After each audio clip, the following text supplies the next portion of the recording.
आज खानापूर तालुक्यातील भारतीय जनता पार्टीच्या कार्यकर्त्यांच्या संवाद मेळाव्यामध्ये मान खटाव सारख्या दुष्काळी तालुक्यातला बोराटवाडी सारख्या एका छोट्या गावातला ज्यांचे वडील रेशन दुकानदार होते अशा सामान्य कुटुंबात जन्माला आलेला एक तरुणाबांड पोरगा मान खटावच्या प्रस्थापित व्यवस्थेच्या विरोधामध्ये उतरतो। मान खटाव तालुक्यातला दुष्काळ कायमचा हद्दपार करण्याची शपथ घेतो आणि आज त्या विधानसभा मतदारसंघामध्ये सर्व भागामध्ये पाणी देण्याचं पवित्र काम करतो। आणि असा तरुण एकदा नाही, दोनदा नाही, तीनदा नाही, 4 वेळा महाराष्ट्राच्या विधानसभेचा सदस्य होतो। आणि आज आपल्या समोर जे गावगाड्याशी संबंधित खातं आहे अशा खात्याचा मंत्री म्हणून उपस्थित होतो। असे माननीय जयाभाऊ आपल्या या कार्यक्रमासाठी उपस्थित आहेत। जोरदार टाळ्या वाजवून आपल्या तालुक्याच्या वतीनं त्यांचं आपण स्वागत करूया। शेतकऱ्यांच्यासाठी शेकडो केसेस अंगावरती घेणारा, शेतकऱ्यांच्यासाठी अनेक वेळा जेलमध्ये जाणारा, शेतकऱ्यांच्यासाठी प्रस्थापित व्यवस्थेच्या विरोधामध्ये लढणारा, सरकार बरोबर त्या काळामध्ये 2 हात करणारा आमचा सहकारी मित्र आणि ज्येष्ठ नेते माजी मंत्री माननीय सदाभाऊ खोत आवर्जून आपल्या कार्यक्रमासाठी उपस्थित आहेत। भाजपाचे जिल्ह्याचे अध्यक्ष माननीय सम्राट बाबा, माजी अध्यक्ष माननीय पृथ्वीराज बाबा, माझे बंधू आणि या खानापूर विधानसभा मतदारसंघासाठी रात्रंदिवस काम करणारे माननीय ब्रह्मानंद पडळकर सेठ, या तालुक्याचे भाजपाचे आमदार माननीय दाजीसेठ पवार, माननीय बाळासाहेब एरंडे, माननीय संदीप बाबा, आटपाडीचे तालुक्याचे अध्यक्ष माननीय दादासाहेब घुबाले, आपल्या विसापूर सर्कल मंडलाचे अध्यक्ष माननीय राजोपाध्याय साहेब, व्यासपीठावरती उपस्थित सर्व मान्यवर निलेश पाटील असतील, संग्राम भैया असतील, माननीय माणिक काका असतील, हे जे सगळे मंडळी आहेत। आता वेळ खूप कमी आहे त्यामुळे सर्व मंडळीची नावं घेत नाही, पत्रकार मित्र आहेत आणि तुम्ही सगळेजण इतक्या मोठ्या संख्येत उपस्थित आहेत। खरं तर आज 22 तारीख आहे। महाराष्ट्रामध्ये या महाराष्ट्रातल्या गोरगरिबांचा, उपेक्षितांचा, वंचितांचा आवाज, 18 पगड जातीला न्याय देणारा, बहुजनांना सोबत घेऊन काम करणारा, या महाराष्ट्रातला दुष्काळाला भूतकाळ करणारा आणि या महाराष्ट्रातल्या शेतकऱ्यांचा, कष्टकऱ्यांचा आणि तरुणाचा हृदय सम्राट माननीय देवाभाऊचा आज वाढदिवस आहे। आपण सर्वांच्या वतीनं पंढरपूरच्या पांडुरंगाला साकडं घालूया की महाराष्ट्राला निष्कलंक, चारित्र्य संपन्न, धुतल्या तांदळासारखा आणि महाराष्ट्राची दिशा बदलणारा, महाराष्ट्राचा नवशिल्पकार म्हणून देवाभाव हे आपल्या महाराष्ट्राला लाभलेले आहेत। त्यांना उदंड आयुष्य मिळावं अशी पांडुरंगाच्या चरणी आपल्या सर्वांच्या वतीनं मी प्रार्थना करतो। पांडुरंग हा गोरगरिबांचा, उपेक्षितांचा, वंचिताचा देव आहे। देशातले रांजल्या घाललेली लोक पांडुरंगाला येतात आणि मागच्याच 8-10 दिवसापूर्वी पांडुरंगाची वारी झाली। आणि मित्रांनो, तुम्ही वारकऱ्यांच्या प्रतिक्रिया बघितल्या असतील, टीव्हीच्या माध्यमामध्ये, चॅनलवरती, युट्यूबवरती, फेसबुकवरती, ट्विटरवरती, इंस्टाग्रामवरती। आणि पहिल्यांदा असं घडलं, माननीय देवाभाऊच्या नेतृत्वामध्ये जयाभाऊनी असं काम केलं की या वारीमध्ये आलेल्या प्रत्येक वारकऱ्यांची सेवा करण्याचं पुण्य काम हे जयाभाऊनी केलं आहे। आपण जोरदार टाळ्या वाजवून जयाभाऊंना आणि देवाभाऊंना धन्यवाद देऊया। वारी तर परंपरेनं चालत आली आहे। जगामधलं हे एक आश्चर्य आहे। जगातल्या लोकांना उत्सुकता आहे, अरे बाबा एखादा कार्यक्रम घ्यायचा म्हटला तर तुम्हाला निमंत्रण द्यावं लागतं, पत्रिका छापावी लागते, फोन करावा लागतोय। आताच्या काळात व्हॉट्सअपवरती किमान तुम्हाला निमंत्रण द्यायला पाहिजे। साधा आपल्या घरात लग्न असलं तर पाहुणे रुसतात, घराची पूजा असली पाहुणे रुसतात, आम्हाला सांगितलं नाही, आम्हाला बोलवलं नाही। अरे पण या जगातला एकमेव असा कार्यक्रम आहे की ज्या कार्यक्रमाची पत्रिका निघत नाही, ज्या कार्यक्रमाला निमंत्रण द्यावं लागत नाही, तुम्ही या आषाढी वारीसाठी या असं सांगावं लागत नाही। लाखो लोक त्या वारीमध्ये येतात।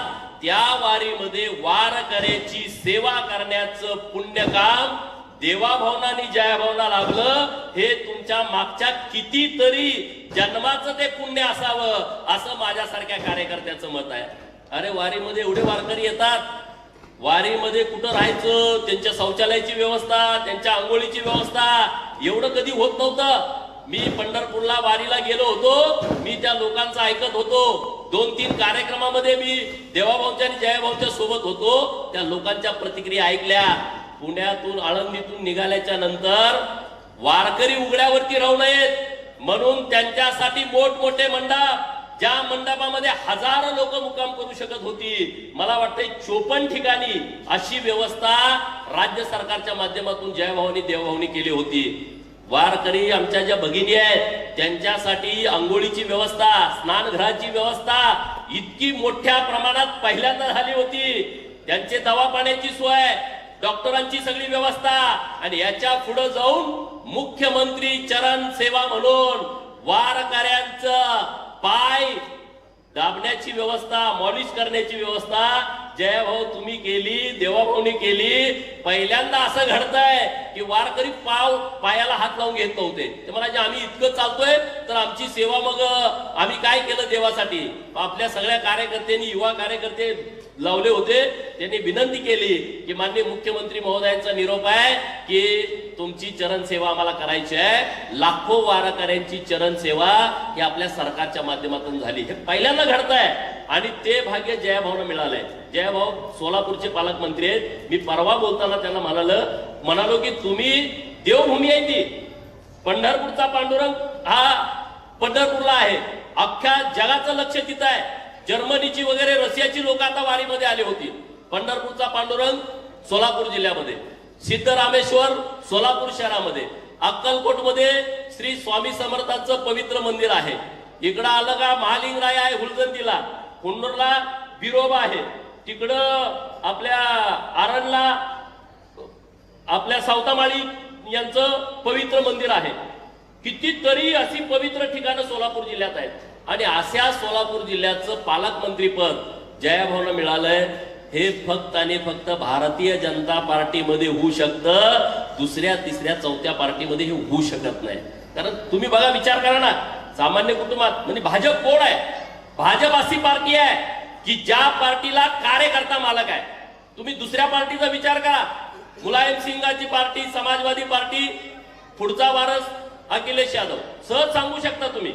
इकडे आता लालू प्रसादांची पार्टी, त्यांचा मुलगा वारस आहे. इकडे बाळासाहेबांची शिवसेना, त्यांचा मुलगा वारस आहे. इकडे बारामतीकरांची पार्टी, त्यांचं तुम्हाला सगळं गणित माहित आहे. हे ठरलंय प्रत्येकाचं. परंतु भारतीय जनता पार्टीचा उद्याचा कोणी अध्यक्ष आहे भाजपमध्ये कुणीच सांगू शकत नाही. म्हणजे ही एकमेव भारतामधली कार्यकर्त्यांची पार्टी आहे आणि अशा कार्यकर्त्याच्या पार्टीचा आज संवाद मेळावा हा आपल्या इथं बिट्यामध्ये होतोय. तर या मेळाव्याला भाऊ आलेत. भाऊ, आता तुम्ही आमच्या सोबत ठामपणे राहणार आहे ते आम्हाला सांगण्याची अजिबात आवश्यकता नाही, पण तुम्ही आल्याच्या नंतर आमच्या कार्यकर्त्यांना बळ येत आहे. कारण एवढा डॅसिंग तरुण तडफदार मंत्री आणि आमच्या जवळचे एकदम जीवाभावाचे, आणि त्यामुळे आम्हाला कुठली कसली अडचण येणार नाही हे आमच्या खानापूर तालुक्यातल्या, आटपाडी तालुक्यातल्या कार्यकर्त्यांना वाटतंय. खानापूरमध्ये हे जे सगळे जे लोक आहेत का नाही, यांच्या पाठीमागे ठाम उभं राहण्याची आवश्यकता आहे आणि तुम्ही 100% आमच्या बाजूने ठामपणे उभा राहाल याबद्दल आमच्या मनामध्ये अजिबात शंका नाही, अजिबात आम्हाला चिंता नाही. आमचा दुष्काळ हटवला देवाभाऊनी. अरे शक्य नव्हतं.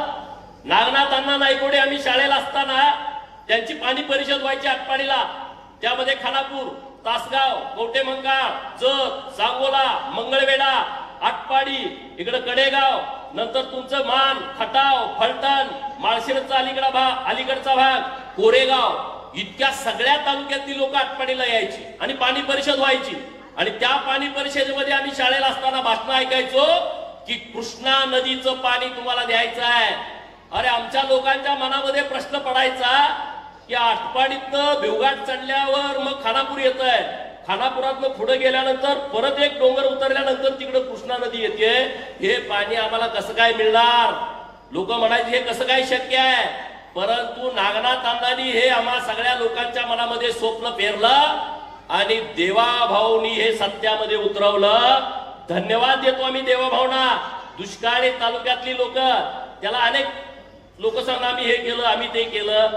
देवाभाऊ 2014ला जर मुख्यमंत्री झाले नसते तर या महाराष्ट्रातल्या दुष्काळी तालुक्यांचा दुष्काळ मिटू शकला नसता. नाहीतर आधी 50 कोटी 100 कोटी 150 कोटी, अरे 150 कोटीत काय करायचं? ह्या वड्यापासून त्या वड्यापर्यंत सुद्धा उकरणं होत नव्हतं. 150 कोटी आले का नुसते ते कॉन्ट्रॅक्टरचेच पैसे जायचे. देवाभाऊ पहिल्यांदा मुख्यमंत्री झाले आणि पंतप्रधान सिंचाई योजनेमधून मला वाटतं तेव्हा 49,000 कोटी रुपये महाराष्ट्रासाठी आणले आणि त्यामध्ये आपल्या सगळ्या या तालुक्यांचा दुष्काळ कायमचा हटवण्याचं काम केलं. आता टेंबूला 7,000 कोटी तुम्ही दिले. देवाभाऊ तेव्हा जलसंपदा मंत्री होते. परंतु भाऊ मला तर तुमचं एवढं कौतुक वाटतंय. मला आठवतंय तेव्हा ते पृथ्वीराज चव्हाण मुख्यमंत्री होते आणि तुम्ही बोट आणली होती तिथं आणि त्या दुष्काळी तालुक्यात बोटिंग झालं, त्याची मोठी न्यूज झाली होती.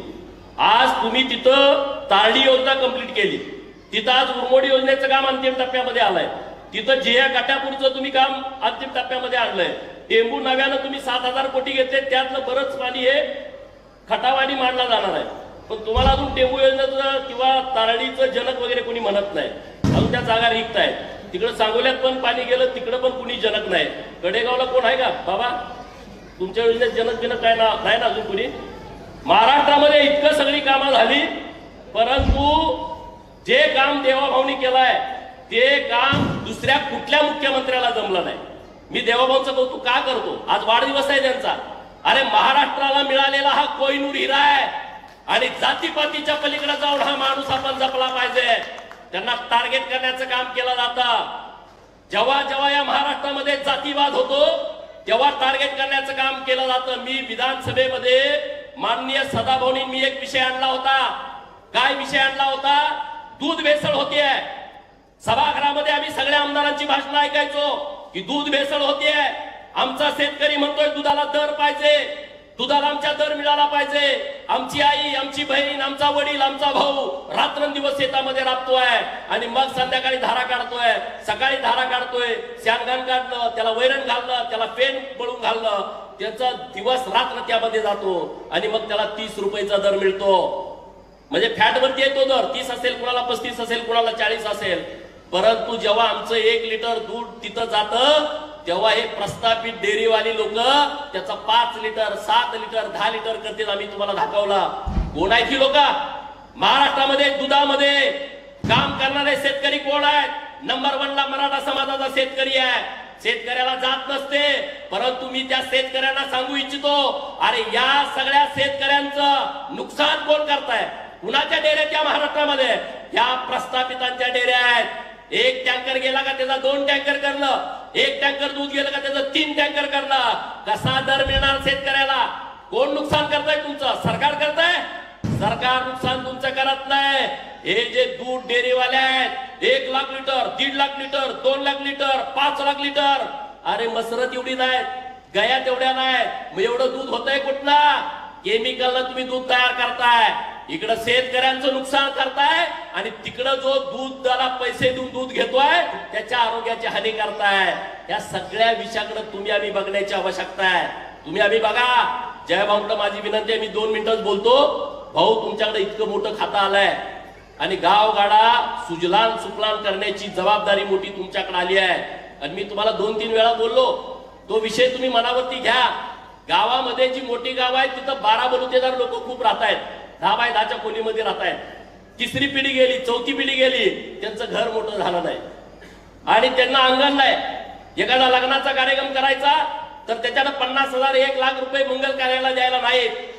आपच्या विट्यामध्ये तर मंगल कार्याला 1 लाखाच्या खाली मिळतच नाही. आणि म्हणून ग्राम विकास खात्याच्या माध्यमातून तुम्ही पहिल्यांदा अशी एक योजना आणा की गावगाड्यातल्या गरीब माणसाला स्वस्तामध्ये 5,000 रुपयात 10,000 रुपये चांगलं मंगल कार्यालय उपलब्ध होऊ शकतं. पहिल्यांदा 1 200 100 पहिल्यांदा प्रयोग करा आणि मग जर ते योग्य वाटलं, लोकांना त्याचा जर चांगला फायदा झाला तर ती योजना तुम्ही राज्यभर लागू करावी. ही योजना जर तुम्ही लागू केली तर गरीबाच्या घरातलं सुद्धा लग्न हे चांगल्या मोठ्या कार्यालयामध्ये होऊ शकतं. आणि तुम्ही हिंमतवान आहात, तुम्ही धाडसी आहात. तुम्ही प्रस्थापित व्यवस्थेला पायाखाली तुडवलंय. एकदा नाही, दोनदा नाही, तीनदा नाही, 4 वेळा तुडवलंय. मंत्री झाल्यानंतर आता सदाभाऊले पोटात कळा उठल्या. लोकांनी तुम्हाला बदनाम करण्याचा प्रयत्न केला. पण तुम्ही त्यांचं बाप निघाला. तुम्ही शांत राहून असा गेम करून टाकला की आता वाचवा वाचवा वाचवा म्हणायची वेळ लोकांच्या वरती आलेली आहे. अरे गरीब घरातला एखादा माणूस आला का त्याला काय करायचं? प्रस्थापित व्यवस्थेचं ठरलंय, त्याला पहिला बदनाम करा, त्याला एकदम चिल्लर करून टाका. अरे तुमच्या 3-3, 4-4 पिढ्या त्यामध्ये गेल्या तरी तुम्हाला कोणी बदनाम करायचं नाही. परंतु एखादा सर्वसामान्य कुटुंबातला कोणी माणूस आला, तुमच्या विरोधात आवाज उठवायला लागला तर त्याला डॅमेज करून टाका, त्याच्या चारित्र्यावरती संशय घ्या, त्याला काहीतरी नावं पाडा किंवा त्याच्यावरती कुठंतरी गुन्हे दाखल करा. अशा पद्धतीचे प्रकार सुरू राहत आहेत. भाऊ, आम्ही तुमच्या पाठीमागे ठामपणे उभे आहोत. आम्ही काय फार मोठे कुणी आहेत अशातला भाग नाही. देवाभाग तर सक्षमपणे तुमच्या बरोबर आहेत. सदाभाऊ असतील, मी असेल, आम्ही तुमच्या बाजूनं कायमस्वरूपी कधी कसलाही प्रसंग येऊ द्या, आम्ही तुमच्या सोबत ठामपणे उभा आहे. तुम्ही पुढे जाण्याची गरज नाही. आम्ही छातीचा कोट करू. देवाभाऊसाठी तर आम्ही बाजीप्रभू सावरकर लढायला आम्ही तयार आहे. जोपर्यंत बाजीप्रभू देशपांडे म्हणले, माझा राजा जोपर्यंत गडावरती जात नाही, छत्रपती शिवाजी महाराज जोपर्यंत गडावरती जात नाही आणि तोफेचा आवाज माझ्या कानावरती येत नाही, तोपर्यंत मी खिंड सोडणार नाही आणि तोपर्यंत मी माझा जीव सोडणार नाही. आम्ही असे लढणारे कार्यकर्ते आहोत. आम्ही तुमच्या सोबत ठामपणे आहे, देवाभाऊंच्या सोबत ठामपणे आहे. काय लोकांना वाटत असेल गोपीचंद असा बोलतो, गोपीचंद तसा बोलतो, आज मी त्या विषयावर काहीच बोलणार नाही. 25 तारखेनंतर कोण म्हणले आम्ही असं करणार आहे तसं करणार, ठीक आहे, तुमचं सगळ्यांचं ऐकून घेतो आणि मी त्याच्यावरती बोलतो. माझ्या भूमिका स्वच्छ असतात, माझ्या भूमिका स्पष्ट असतात. परवा मी रायगडला गेलो. रायगडला गेल्यानंतर मुक्कामी गेलतो. छत्रपती शिवाजी महाराजांची राजधानी, छत्रपती शिवाजी महाराजांचं पवित्र समाधी स्थळ रायगडावरती छत्रपती शिवाजी महाराजांनी हिंदवी स्वराज रायगडावरनं स्थापन केला.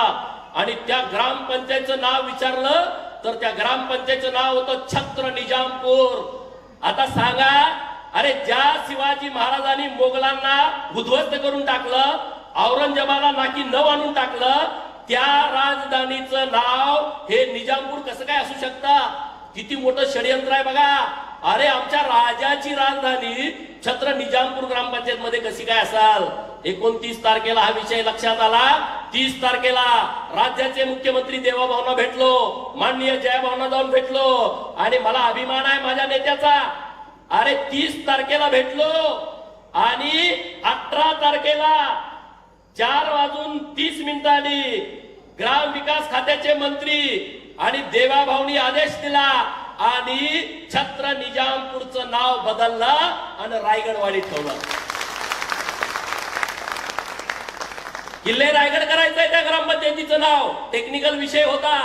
मी तुम्हाला सांगतो विश्वासानं, देवाभाऊ आणि जयाभाऊ, अरे छत्रपती शिवाजी महाराजांचं नुसतं नाव घेऊन चालत नाही, त्या विचारावरती चालावं लागतं, त्या विचारानं वागावं लागतं. आणि माझा नेता देवाभाऊ आणि जयाभाऊ या बाबतीमध्ये अत्यंत तंतोतंतपणे वागले आणि 18 दिवसाच्या आतमध्ये छत्र निजामपूरला माती देऊन टाकली आणि रायगडवाडी ग्रामपंचायत निर्माण केली. हे पुण्याचं काम आहे भाऊ. किती मंत्री झाले असतील ह्याच्या अगोदर, कुणाच्याही विषय हातात आला नाही, पण तो तुमच्या विषय हातामध्ये आला. देवाभाऊंच्या नेतृत्वामध्ये ते काम होण्याचंच होतं. नाहीतर तिकडे बघितलं, औरंगाबादचं नाव बदलायला किती वर्ष गेली. 88ला बाळासाहेब बोलले होते की मी आता इथून पुढे औरंगाबाद म्हणणार नाही, मी संभाजीनगर म्हणणार. ते नामांकन झालं 2022ला देवाभाऊंच्या आणि एकनाथ शिंदे साहेबांच्या नेतृत्वामध्ये. म्हणजे तुम्ही तर 18 दिवसात बदलली. बाजूला बसले सदाभाऊ. ईश्वरपूरची मागणी किती वर्षाची आहे सम्राट बाबा? किती वर्षाची ईश्वरपूरची मागणी आहे? माग मी आणि भाऊ माननीय मुख्यमंत्री महोदयांना भेटलो. म्हटले बदलून टाकू.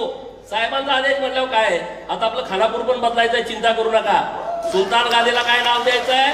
सुलतान गादेच्या लोकांना माझी विनंती आहे, बैठक घ्या.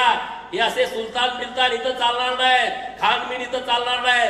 जे नाव तुम्हाला अपेक्षित आहे त्याचं नाव आम्हाला द्या, आम्ही 100% नाव बदलून घेऊ. ईश्वरपूरचं नाव सुद्धा 18 तारखेला बदललं बाबा. काय काय गड्यांच्या तळपायच्या मस्तकात गेली, झोप उडाली. ते जाऊन मला न विचारता कसं काय केलं? अरे राज्याचे ते मुख्यमंत्री आहे, लोकभावना आहे की इस्लामपूरचं नाव ईश्वरपूर पाहिजे आणि म्हणून केला. मी काल कुठंतरी युट्यूब वरती बघितलं, एक हिरवा साहेब म्हणतो की मला ईश्वरपूर मान्य नाही. त्यानं पुढे केलंय. ज्याला बोलायला येत नाही सदाभाऊ, त्याला पुढे केलेलं आहे.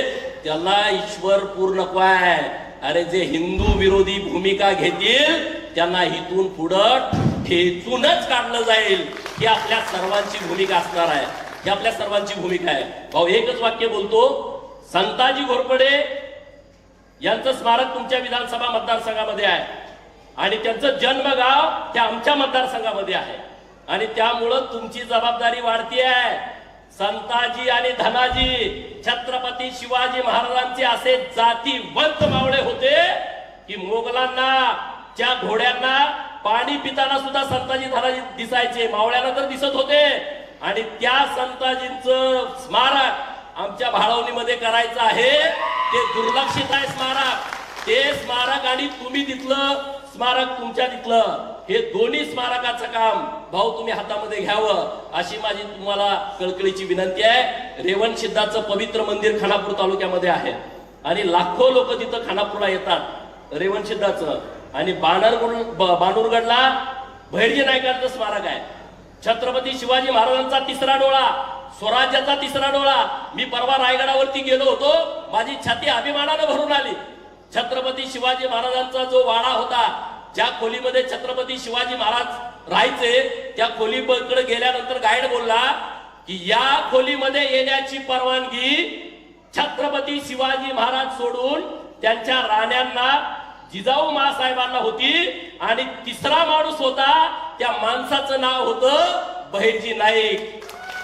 त्या माणसाचं नाव होतं बहिर्जी नाईक आणि त्या बहिर्जी नाईकांचं समाधी स्थळ माझ्या खानापूर तालुक्यामध्ये आहे. देवाभाऊ विरोधी पक्षाचे नेते होते तेव्हा आदेश दिला होता सगळ्या आमदारांना, सदाभाऊंना मला आदेश दिला की बहिर्जी नाईकांची समाधी आहे तिथं जावा आणि त्या समाधी स्थळाचा आपल्याला जीर्णोद्धार करायचा आहे. भाऊ आम्ही आमच्या परीनं केलाय, आता तुम्ही खात्याचे प्रमुख आहात, पण इतकं मोठं काम आहे भाऊ. म्हणजे तिकडं मोसादची संघटना आहे ना इस्रायलची, त्या मोसाद संघटनेचा हिरो कोण आहे? बहिर्जी नाईक आहे. आमच्या लोकांना माहित नाही. अरे बहिर्जी नाईक कोण आहे? छत्रपती शिवाजी महाराजांनी अफजल खानाची भेट होती. छत्रपती शिवाजी महाराजांनी अफजल खानाला बघितला नव्हता तेव्हा व्हॉट्सअप फेसबुक नव्हतं, ट्विटर नव्हतं, काही कळत नव्हतं. आणि जेव्हा भेटायला येणार तेव्हा बहिर्जी नाईक म्हणले की माझ्या महाराजांना अफजल खान दिसतो कसा ते कळायला पाहिजे. आणि म्हणून भेटीच्या ठिकाणाची रचना त्यांनी अशी केली होती. त्या काळात त्यांनी असा पडदा उपलब्ध करून घेतला होता, छत्रपती शिवाजी महाराजांना अफजल दिसायचा, अफजल खानाला महाराज दिसत नव्हते. छत्रपती शिवाजी महाराजांनी इकडूनच अंदाज घेतला त्याचा कोतळा कसल्याही परिस्थितीत काढायचा आणि त्या तयारीमध्ये ते महाराज गेले.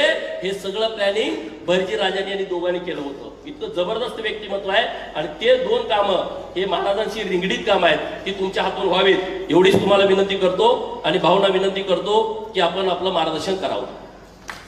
धन्यवाद आदरणीय गोपीशेठजी बडळकर साहेब, आपण यानंतर आपलं मनोगत व्यक्त केलं. यानंतर